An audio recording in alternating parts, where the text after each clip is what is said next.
Hey, well, I'm a failed homesteader right now.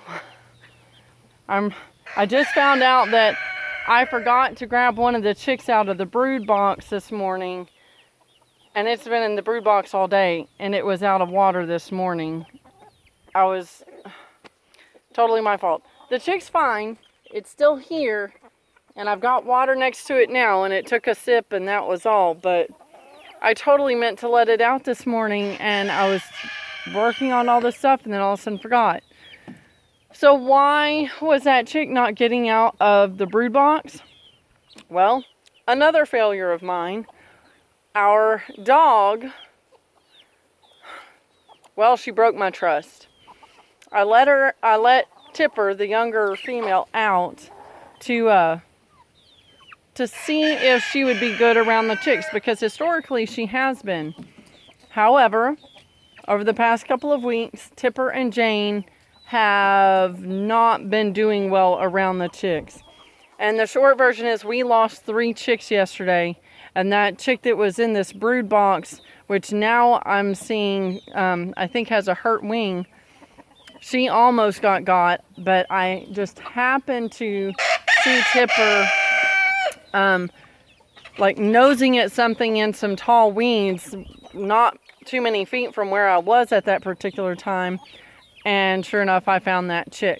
Now I didn't see any cuts or anything, so I knew the chick would or should be okay, but today the fact that that chick did not hop out of the brood box like the rest of the chicks, and the fact that it was kind of holding its wing up a little bit whenever I pulled it out, like lifted it out, I'm thinking it has a hurt wing.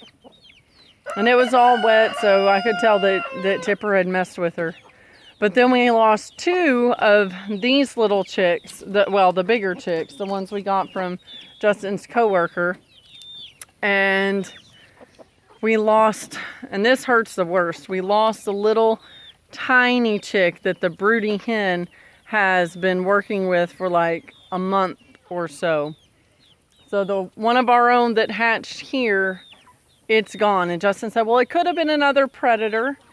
Yes, it could have been, but that would be highly ironic that we would lose 3 all in one day on the day that I had given Tipper my trust and gave her free reign of the whole yard, and she decided to break that trust. Now, I did come out a couple of times yesterday to check on her, and she came every time I called. Now, granted, she was coming from the back, or from around the house, but that's not necessarily odd. But we're 3 chicks down because of that. And we lost a little baby chick. And now we have an injured chick. So we don't know. Justin and I don't know what we're going to do about the dogs. We have 2 dog kennel cages. Like, we got the pen. I shouldn't say kennel cages. We got 2 pens from TSC. So that's like $600 just about we spent. And right now we have 1 up, and the boys stay in that. So we need to set the other one up. The reason Tipper's not in there is because when she's the only one with all the boys decide to get hormonal, and I don't want to put a little girl in that situation because she's still pretty tiny.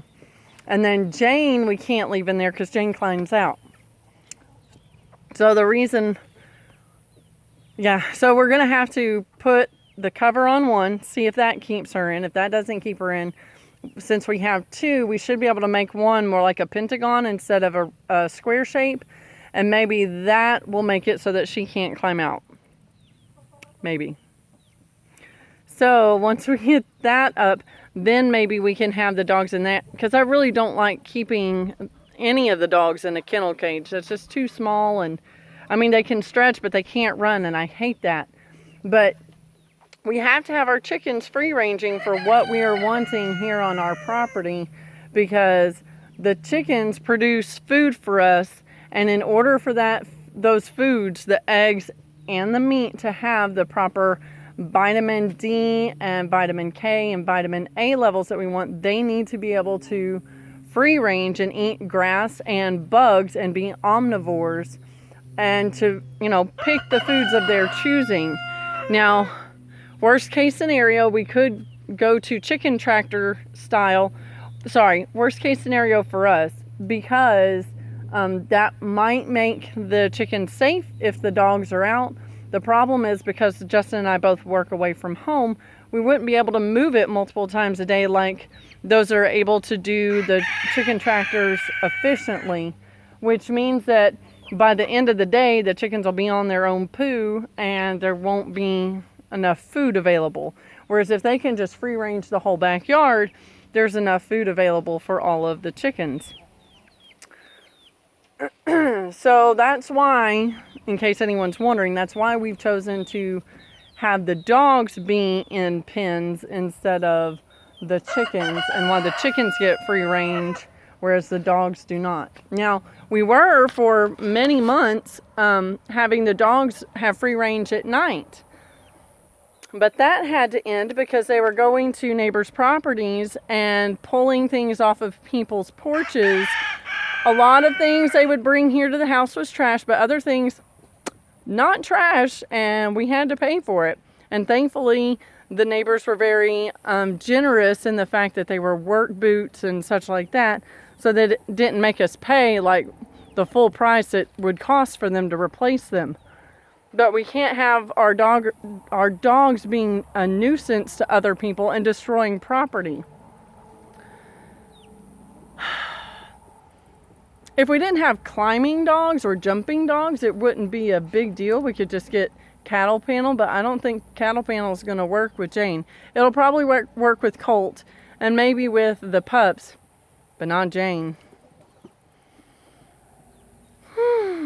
If you have suggestions, please feel free to leave the remarks in the comments below, because we're almost at our wit's end. I mean, we're going to try the other pen, having them set up side by side, and see how that works. But other than that, and even that is not ideal to me, because that means that we can still only let them out for a little bit in the evening after the chickens are up and while we're still up, before they run off out of our yard and off our property. Anyway, sorry, I'm just a little bit in a funk because the way we've been trying to approach this situation is just, everything we try, it's not ideal. Anyway, but we are blessed. We still have a lot of chickens. We have our homestead. We have pears that are still falling.